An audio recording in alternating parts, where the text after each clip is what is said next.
యెహోవా మీ మధ్య ఉన్నాడు, ఇక మీదట మీకు అపాయము సంభవించదు. జెఫన్యా 3:15.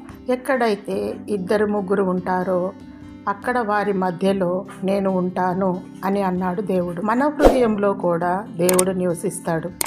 పరిశుద్ధత, నీతి, పవిత్రత, యథార్థత, మంచి మనసు, త్యాగ జీవితాన్ని ఆయన కోరుకుంటాడు. హృదయంలో దేవుడు ఉంటే ఏదీ సంభవించదు.